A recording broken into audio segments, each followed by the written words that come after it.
এই প্রবাস জীবনের বিস্তারিত বিষয়গুলো আমরা জানবো। এর মধ্যে ওনার নানান বিষয়গুলো আছে যেগুলা অনেক আনন্দদায়ক, অনেক বেদনাদায়ক, সবকিছু মিলিয়েই তো ওনার প্রবাস জীবন কাটছে। সব থেকে বড় জিনিস আমাকে কাতার আলহামদুলিল্লাহ এই 10 বছর অতিবাহিত হতে চলেছে, ঠিক আছে। তো এই কাতার জীবনে আমাকে অনেক কিছু শিখতে পেরেছি। আমি 14 বছর মাদ্রাসা পড়েছি এবং এই কাতারে আসার পরে আমি অনেকটা আমার অভিজ্ঞতা হয়েছে। বিশেষ করে আমরা এই যে লাইনে আছি, এই লাইনে বিশেষ করে আমার যে উপকারটা হয়েছে সেটা আমি মানুষের সঙ্গে তুলে ধরতে চাই। যেহেতু এরকম আমরা এসেছি 1,10,000, আর বাংলাদেশে যে মানুষগুলো আসে, দেশের ছেলেগুলো আসে, তারা 4 লাখ 5 লাখ টাকা দিয়ে বিদেশে আসে।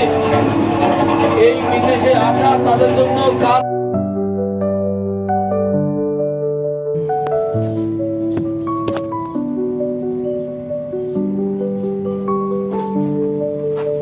আসসালামু আলাইকুম ওয়া রাহমাতুল্লাহি ওয়া বারাকাতুহু। আসসালামু আলাইকুম ওয়া রাহমাতুল্লাহি ওয়া বারাকাতুহু। আজকে আমরা আমাদের আঙ্কেল ওনার সাথে পরিচিত হব এবং ওনার এই প্রবাস জীবনের বিস্তারিত বিষয়গুলো আমরা জানবো। এর মধ্যে ওনার নানান বিষয়গুলো আছে যেগুলা অনেক আনন্দদায়ক, অনেক বেদনাদায়ক, সবকিছু মিলিয়েই তো ওনার প্রবাস জীবন কাটছে। সব থেকে বড় জিনিস আমাকে কাতার আলহামদুলিল্লাহ এই 10 বছর অতিবাহিত হতে চলেছে, ঠিক আছে। তো এই কাতার জীবনে আমাকে অনেক কিছু শিখতে পেরেছি। আমি 14 বছর মাদ্রাসা পড়েছি এবং এই কাতারে আসার পরে আমি অনেকটা আমার অভিজ্ঞতা হয়েছে। বিশেষ করে আমরা এই যে লাইনে আছি, এই লাইনে বিশেষ করে আমার যে উপকারটা হয়েছে সেটা আমি মানুষের সঙ্গে তুলে ধরতে চাই। যেহেতু এরকম আমরা এসেছি 1,10,000, আর বাংলাদেশে যে মানুষগুলো আসে, দেশের ছেলেগুলো আসে, তারা 4 লাখ 5 লাখ টাকা দিয়ে বিদেশে আসে। এই বিদেশে আসা তাদের জন্য কাল হয়ে দাঁড়ায়।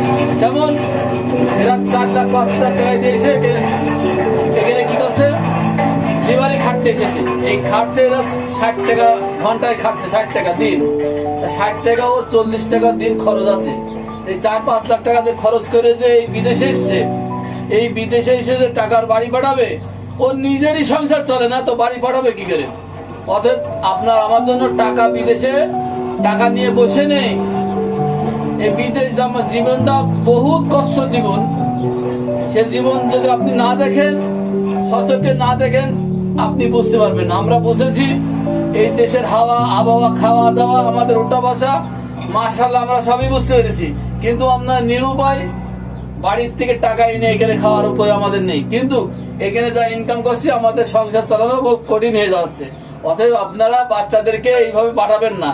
4 লাখ 5 লাখ টাকা দিয়ে বাচ্চাদেরকে জীবনেও এই বিদেশে পাঠাবেন না। তাদের 4 লাখ টাকা 5 লাখ টাকা দিয়ে পাঠাবেন, কিন্তু তার বেতন হওয়া দরকার বাংলাদেশ মুদ্রা অন্তত কমসে কম 1,80,000, অনলি 80, 70, 80, 90, 1 লাখ যদি বেতন পায়, তাহলে আপনি 5 লাখ টাকা দিয়ে ছেলে বিদেশ পাঠান, অসুবিধে নেই। কিন্তু ওই 4 লাখ 5 লাখ টাকা দিয়ে বিদেশে এসে ওই যে আপনার ছেলে ওই 60 টাকা দিন মজুরি খেটে আপনার বাড়ি পাঠাবে কি, আর সে নিজে খাবে কি, আর ওই কপিলকে দেবে কি, আর ঘর ভাড়া দেবে কি, আর তার খাওয়া দাওয়া ওঠা বসা দেখলি আপনার চোখে আর আমার চোখে পানি এসে যাবে। শুধু আমরা বলতে পারি না তাই, বিশ্বাস করেন, সত্য কথা বলেছি। এটা আপনারা কোনদিন করবেন না। দেশের বাড়িতে যদি প্রতিদিন দৈনন্দিন 500-1000 টাকা ইনকাম করে তাও আলহামদুলিল্লাহ, কিন্তু বিদেশ বাড়ি যেন না আসে। আর বিদেশ আসবে জানাশুনো লোক, যদি কাজ জানে, লিভারে যেন না আসে। অনুরোধ করছি ভাই, যেন আপনারা বিদেশে লিভার পাঠাবেন না। যা আসবে কার্পেন্টার, মেসন, ইলেকট্রিশিয়ান, হাতের কাজ যা জানা আছে, টাইলস মিস্ত্রি যাদের জানা আছে, তারা যেন বিদেশে আসে।